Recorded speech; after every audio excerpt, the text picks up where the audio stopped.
Hey, and welcome to Finlos Lives. It's been a while, and I decided that I'm going to do things a little bit differently for this episode because my normal process involves having an outline and being able to reference something so that I make sure that I talk about all the things that I want to talk about. But it's been a while since I've done one of these standalone episodes where it's just me talking, and sometimes what happens is something just sits there for long enough that you begin to forget how to do it, or at least it feels like you forget how to do it, or at least that's how it feels for me. I feel like I have forgotten how to do this. So I've been sitting on recording for probably weeks now, and I keep sitting down at my desk to come up with the ideas, and not even so much come up with the ideas because I have ideas, but to choose one, to write an outline for it, and to sort of be clear with where my end goal is and how I go about crafting episodes for the podcast. Not to get too much into the weeds here, is I generally have a topic or a theme, and I then usually try to have a story in mind or a personal experience to link it to, or just something to tie everything together. But I've been really struggling with this process, not only with the sitting and the recording and the editing, which is a process in and of itself, but with everything that comes before that, with just sitting in front of a microphone and talking.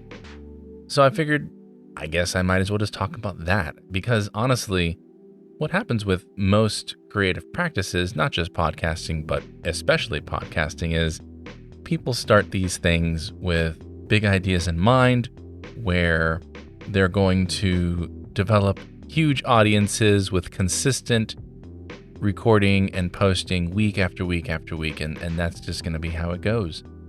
For me, my goal has never been about audience. I mean, listeners are great, and I do have a really nice, small, but consistent base of listeners who, you know, my listen counts are not zero for every episode, and that's really nice. But as I've stated before, my purpose with the podcast is less about developing a following and much more about having a creative and therapeutic practice in my regular life, because those are the things that help us to stay focused in our actual day-to-day jobs and to find ways to express ourselves in exciting and creative ways. And most podcasts, and as I was starting to say, most podcasts and other creative outlets tend to die off after a while because the energy fades, or because that audience isn't there if that's what you're seeking, or you're not getting the feedback or comments that you're looking for, or boredom sets in, a sense of redundancy or repetition sets in, or there's just no clear sense of why somebody's doing it, why you might be going about that practice or that process. For me, again, as I've stated, it's a very therapeutic process. It's something that I do which is grounding and which allows me to process in ways that I generally don't enjoy doing. I'm not big on journaling, and I don't know. It's just something that I enjoy doing. I like audio, I like sound, I like microphones, I like editing, and so it sort of ties all of those things together in ways that also produces this nice thing to listen to at the end. And I can reflect on my thoughts, and if there's listeners who want to listen to those ideas as well, then that's great. But really, this is a practice of meditation and a practice of engagement with my own mental practices. And so it's really helpful to sit and to consider why my output has slowed down over the past couple of months. And I think, hopefully, if you are listening, that this sort of exploration of why our practices that are personal and rewarding, but ultimately are just for ourselves, tend to sort of fade away. Hopefully you'll also feel a little bit of community with me as you struggle in your own ways to find those creative outlets. But I know that time is always the biggest factor when it comes to engaging with the podcast because, like most people, I have a full-time job, which requires my attention a lot of the time. And then when I'm not working, I do love and value time with my family. So I will make sure to spend as much time with them as I possibly can. And to be honest, that takes up the vast majority of my time. And that's great. I think it's fantastic that I have a meaningful and productive job, which I do find a lot of value in. My family is the heart of my life. And so being able to spend time and to be a part of that community is the center and the most rewarding aspect of my life. And as rewarding as those things are, because they are truly gratifying and, is that the right word? Gratifying? They are fulfilling and they do give my life meaning and purpose. We do need things that are just ours, just for ourselves. And I think that a lot of times, especially in the capitalist society in which we live in, productivity and family, which when we're looking at reproduction in order to produce the next generation of producers, is also an economic idea, which I really don't like. We are driven so much into this idea of our productivity. What are we doing to give and to feed that cycle? What are we doing in order to maintain our own productivity and our own economies? And that's really not great for us. And so it is important to slow down and to find moments where you can carve out some space for yourself. And I try to do it in this way for me. And there are other ways that I do it as well, but I'm focusing specifically on this podcast. And so as I think about my time, as I've said, the family and work take up the bulk of it. And then when I'm not working or not spending time with the immediate family, we try to do things with other community, with friends and with community members. We try to get out into spaces where we can contribute to better our neighbors and to better the people who we engage with in meaningful and thoughtful ways. And that takes up more and more time.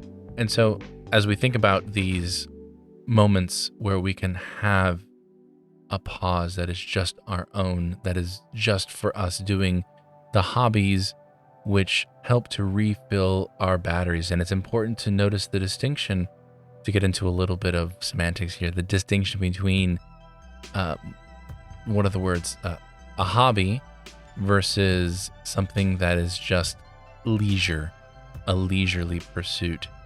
And, you can approach these words however you want to choose and however they exist in your life. But I tend to think of leisure practices as ways to fill time, watching TV or doing things that are enjoyable, but they don't really create something meaningful or help to recharge your batteries. Whereas a hobby is something that brings you pleasure and joy and is fulfilling and helps to recharge your batteries, because the creative process, while requiring work and energy, is also in and of itself gratifying. Whether the project is hard, whether it requires a lot of mental or physical labor, it is a gratifying and rewarding process. And ultimately, that is what's really important. That is why we all need to find individual creative ways to express ourselves. So this podcast does a lot of that for me. And as time is limited, when I do get those few 30-minute to an hour windows of opportunity to do this, there's so much that I want to do. There's so many ideas that I have, and there's so much about the process that I enjoy, that I then encounter decision paralysis. The idea that the choices they either feel like they're too many, or I become so fixated on the choice itself that I am unable to make the choice. Or as we get older and we enter adulthood, decision paralysis really is housed in this anxiety about consequence, right? Because when we're kids, we make decisions all the time, and it's usually based upon immediate gratification. I want this now. I just earned $20 for doing my chores. I could save it and then next week have $40 and get something really cool, but I need immediate gratification right now, and to heck with the consequences.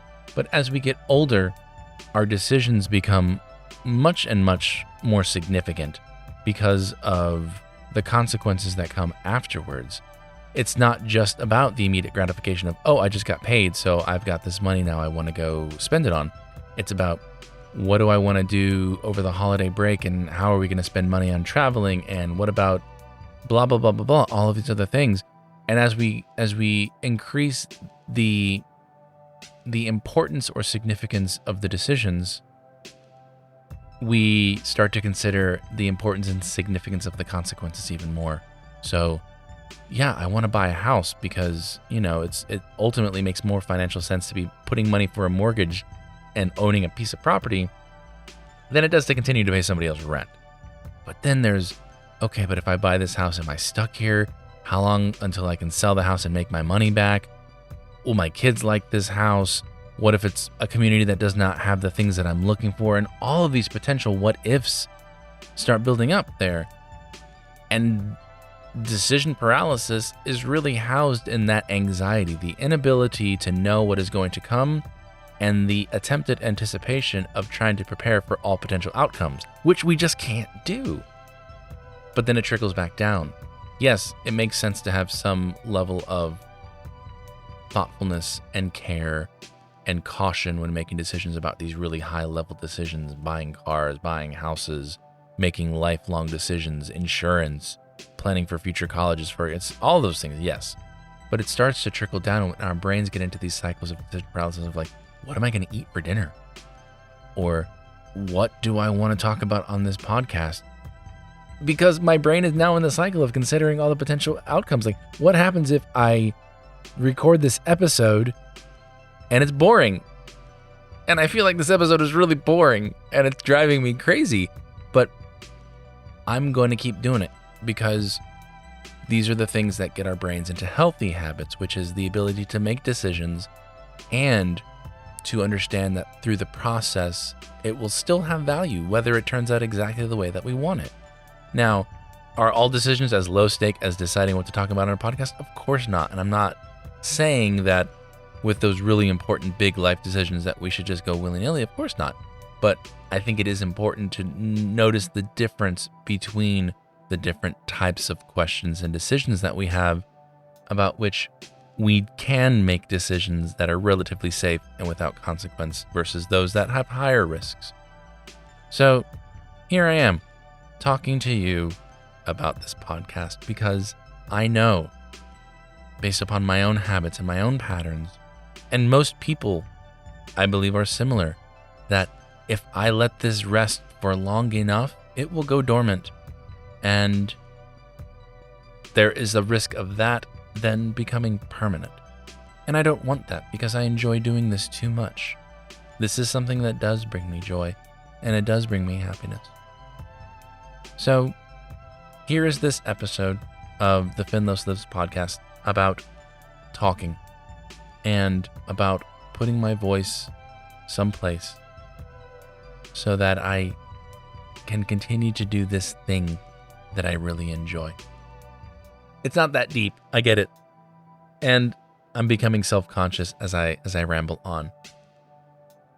I wanted to tell you that I'm still here and that I hope that you'll continue to join me.